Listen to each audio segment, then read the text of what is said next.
Vargas, he's been disciplined defensively, but hasn't made a difference in the attack. He needs to take on 1v1 moments. They'll find the half spaces and look to link up with 17 goal talisman Tico, his teammates call him. Carved out Charlotte's defense in game one. Is making a withdrawal, and we'll be watching the rest of the postseason from the couch. A cloudless, starry, wonderful November night, and away we go. Through the first quarter of the game in Charlotte, still no goals.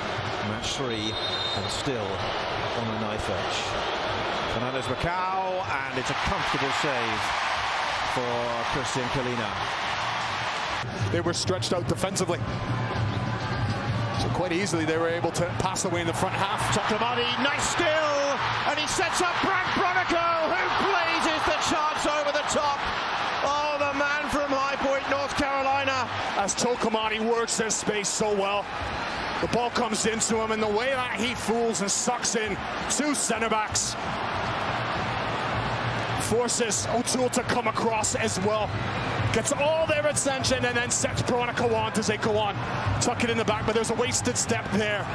That Bronico, a little stutter step, and then he's off balance. He's reaching for the ball and he skies it. To be headed away by a black-shirted New York City. Oh, Martinez now. He skipped away. And they've got 2-on-1 if they want to use it. Fernandez-Macao has gone all the way to score. A quite sensational playoff goal. He broke and he beat them. And the Crown's fortress is breached in added time at the end of the first half with a moment of magic. Been special in game one for Martinez, and Fernandez-Macao said, hold on a second, I've got something as well. As Tim Ream, he needs to win that initial challenge.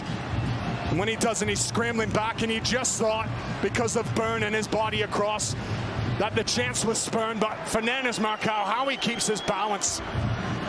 And then his right foot finds that tiny little open right into the top end to squeeze it in. Everybody back now for New York City, but Vargas beats the first man all into the box and then shows too much of it to O'Toole. And with that, Pierre-Luc Lauzier, New York City, well, they're potentially 45 minutes away from an 8th Eastern Conference semi-final. Second half, City play from left to right. They're in the black. And then he said, listen, we've got to make an extra pass. We created some good chances first 20. They just blocked them. Fernandez-Macao unleashes the left foot and straight into the hands of Kahlina to Zaha, who slips a little. Now he can get his right foot on it. It's blocked by the Australian O'Neill. And they can break and knock it over the top for the pace of Martinez. And Martinez is away and he's into the box. And he might have just put this game away as well.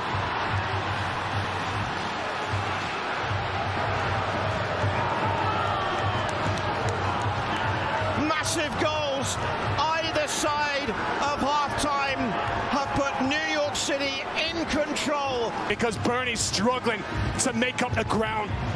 And how well Martinez settles this ball just in time for Kahlina to...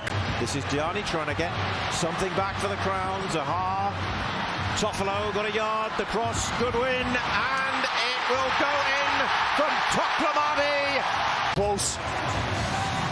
The right back Gray is the deepest man. And the fact... And then well one on the far side, and they can get the break on if they want. Wolf is away and across the halfway line, started inside his own half. Now City could potentially bury them here. These are massive moments. It's Hannes Wolf. He sends it wide, and they send it in.